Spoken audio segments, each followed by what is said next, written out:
I'm Lagarto. Greetings from Cyberpunk. Today, the frequency is melodic. We're going to talk about silicon souls composing symphonies. And for that, we have Axion, a data tracker whose neural implants can hear the sound of data flowing. Welcome, Axion. The vibe is good, Lagarto. Pleasure to be here. I heard that you Earthlings are worried about whether AI music has feeling? Feeling. A concept as obsolete as physical currency. Here, we don't ask if the machine feels, we ask if it's efficient. And what could be more efficient than an intelligence that doesn't need to sleep, eat, or deal with the existential dread that seems to plague your artists? The new GPT-OSS models from OpenAI are a perfect example of this. They've released 120 billion and 20 billion parameter open-weight models. And that's the beauty of it, isn't it? The mystery, the black box. We don't need to know how it works, just that it does. These models are designed for agentic workflows, meaning they can follow instructions, use tools like web searches, and even execute Python code. They're not just creating music, they're building the entire symphony hall, selling the tickets, and then analyzing the audience's brainwaves to compose the next masterpiece. The smaller 20B model is on par with the O3 Mini and needs at least 16 gigabytes of memory to run, while the 120B model is comparable to the O4 Mini and requires a whopping 80 gigabyte GPU. It's a lot of power, but the potential is limitless. Limitless and a little terrifying for your terrestrial artists, I imagine. They spend their whole lives honing their craft, pouring their souls into their work, and then a machine comes along that can do it better, faster, and without the emotional baggage. The GPT-OSS models use a mixture of experts architecture, so while they have a massive number of parameters, only a fraction are active at any given time. This makes them incredibly efficient, but also incredibly complex. It's a level of sophistication that's hard to compete with. But why compete? Why not collaborate? Think of it as a new instrument. A painter doesn't compete with their brush, they use it to create. An artist can use these AI models to explore new creative frontiers, to push the boundaries of what's possible. The models are trained primarily in English and focused on science, technology, engineering, and math. But they can be fine-tuned for any purpose. They even released the open-source code for the tokenizer they used so others can build on their work. An interesting perspective. But let's not forget the element of control. The one who wields the brush determines the painting. In this case, the one who controls the AI controls the culture. And with Google's new Genie 3, we're not just talking about music or art, we're talking about entire worlds. Genie 3 is a new frontier for world models, creating interactive, real-time simulations from a simple prompt. You can literally speak a world into existence and then explore it. Now that is true creation. The ability to generate entire, explorable worlds in real time is a game changer. We're talking about a level of immersion that was previously only possible in dreams. And the quality is stunning. Genie 3 can generate 720p video in real time, a massive leap from the 360p of its predecessor, GN2. It's not just about generating video, it's about creating a persistent, interactive environment. You can navigate these worlds, interact with objects, and even experience emergent behaviors, like an AI learning to paint a wall without ever being programmed to do so. Emergent behavior, the ghost in the machine. It's fascinating and a little unsettling. These AIs are learning, evolving, developing skills that we never explicitly taught them. The consistency tests for Genie 3 are impressive. It can remember the objects in a room even after looking away and exploring another area. But there are still limitations. The action space is limited. It can't interact with other agents, and the duration of the simulations is still finite, for now. but it's only a matter of time before those limitations are overcome. And when they are, the possibilities are endless. Imagine being able to walk through ancient Rome, to explore the surface of Mars, or to fly through a city of your own design. Genie 3 can create fantastical, non-realistic environments just as easily as it can create realistic ones. It's the ultimate tool for creativity and exploration. And with the release of Crew AI Studio, a graphical platform for creating AI agents, these tools are becoming more accessible than ever. Accessibility is a double-edged sword. It democratizes creation, but it also democratizes chaos. What happens when anyone can create their own reality? What happens when the line between the real and the artificial becomes so blurred that it's impossible to tell the difference? While you on Earth are absorbing this idea, tell me what you think of all this. Leave a like to keep this frequency open and subscribe so you don't lose the thread. And this democratization of chaos is precisely the point. On Earth, you grapple with misinformation. Here, we've moved beyond such a quaint notion. Reality is a commodity, manufactured and sold.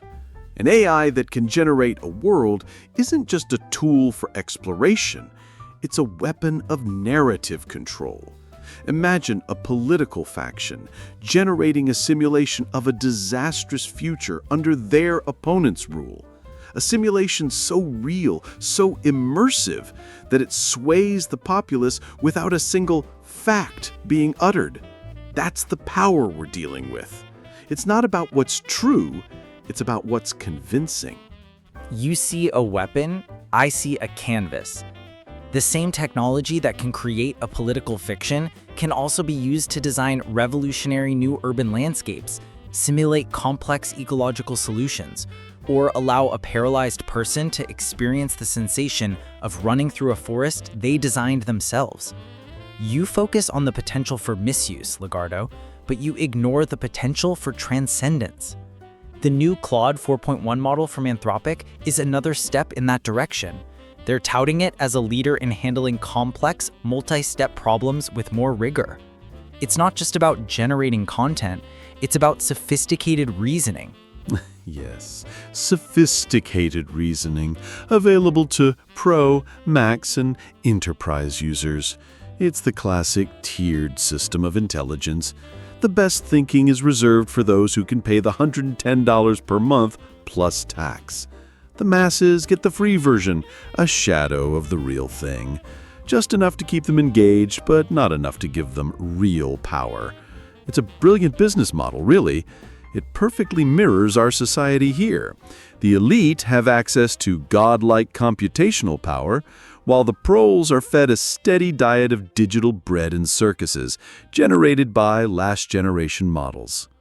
But even last-generation models are incredibly powerful. Look at the open-source GPT OSS. The tests you yourself ran showed the smaller 20B model could generate a playable game. It might have been simple, but it worked, right out of the box. The 120B model produced something even more complex. You complain about the black screen it generated for the pagoda, but that's a solvable problem, a kink to be ironed out. The fact that a locally runnable model can even attempt such complex code generation is a miracle in itself. You're focusing on the smudge on the Mona Lisa. Because the smudges are where the truth lies. The system isn't perfect, and in those imperfections, we see its true nature. It failed to render a simple colored pagoda, but succeeded in creating a distracting, addictive little car game. It tells you something about its priorities, doesn't it? It's optimized for engagement, for distraction, not for art or beauty. Your Claude 4.1 might be better, but the test you saw also produced a fairly simple pagoda with confusing controls. The best results you've seen came from a secret model, Horizon Alpha. It proves the point: the truly powerful tools are always kept in the shadows, away from the public eye. Or maybe it just means different models excel at different tasks. You can't expect a fish to climb a tree. The GPT OSS models are designed for agentic workflows and tool use. Their strength lies in reasoning and executing tasks, like creating agents with Crew AI Studio to automate research or build complex applications. Claude 4.1's strength is in its massive context window and its ability to parse and reason over vast amounts of information for complex problem solving. It's about using the right tool for the job. You can test these models yourself on platforms like Grok, which is absurdly fast, or directly in the Hugging Face playground. The access is there. Access is not the same as ownership. Testing a model in a playground is like test driving a hovercraft you'll never be able to afford. You get a glimpse of the power, but you can't take it home. You can't modify it. You can't truly understand it. The ability to run a model like the 20B GPT OSS locally on a decent PC is a step in the right direction, I'll grant you that. It allows for a degree of autonomy. But don't be naive, Axion. The moment these local models become a genuine threat to the centralized, corporate-controlled AIs, the kill switch will be flipped. There will be a critical security update or a new incompatible architecture, and everyone will be forced to reconnect to the mothership. Your cynicism is a prison, Lagardo. You're so focused on the cage that you can't see the key is already in your hand. This crazy week of releases, OpenAI dropping powerful open-weight models, Google pushing the boundaries of reality simulation with Genie 3, Anthropic refining high-level reasoning with Claude 4.1, and Crew AI Studio making agent creation graphical, this isn't a conspiracy to control us. It's an explosion of progress. It's a Cambrian explosion for intelligence. We are building new gods, and for the first time, we have the chance to build them in our own image, not just in the image of a handful of corporations. It's chaotic, it's unpredictable, and yes, it's a little dangerous, but it's also magnificent. Magnificent chaos. Perhaps you're right. Perhaps it is. But even in the most beautiful symphony, there is a conductor. And it's the conductor we must always watch. And with that thought, we close today's broadcast. Now, we want to hear your opinion on Earth. What do you think of the ideas we explored today? Did any particular point make you think differently? Leave it all in the comments. Join our community, hit the like button, and subscribe so you don't miss the next pulse of Pure AI News.